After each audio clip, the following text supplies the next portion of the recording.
बड़ उपास रहते तहु मन। हाँ ये 2 साल हो से कम उपास है जी।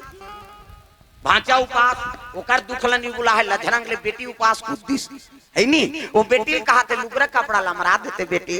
तोर से तू उपास रह तो उदाहरण नीलेदार बे वो कतनी रे तोर हाथ से हमरा वो लुगरा अमराई मारे वो दमान मन अल्लाह हो गए। हां कौन सारा मन बताते मल्ला रे कैसे कम लुगरा अमराई चली सेगा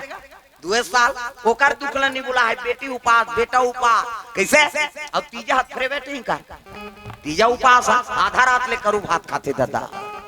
आधा रात ले करू भात ते पूछ देबे नहीं तो घुस आ जाए कहां जा था सो कहते करू भात खा जा था नहीं जाना था हर लइका लगा वो लइका तोड़ कर पटक के रेंग दी आधा रात ले करू भात कही अब बिहनिया गड़ गड़ गड़ गड़ गड़ सब तमाशा है आधा रात ले खाबे पछी यार करू करू ला कैसे बिहनिया कन फुंदी माछी खेदे नहीं सकती झारी में लगते पट 1 बजे है नी आओ 10 बजे उठी और 10 बजे उठी और दूसरा बहनी कहा बहनी बहनी सकला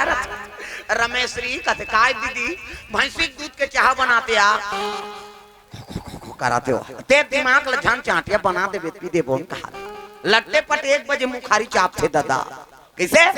4 बजे कतरा चूर गई 5 बजे तुलसी चौरम दिया बर गए 6 बजे तिजहारी खटियम पलट गई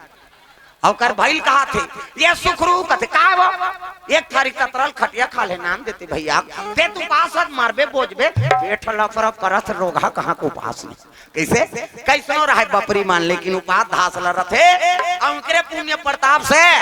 यहाँ जन्मे गौतम गांधी राम कृष्ण बलराम है मेरे देश के माटी तुम्हें बारंबार प्रणाम है कैसनो रहे बपरी मान लेकिन उपास हासिल रही के भगवान सन बेटल जन्म देते तग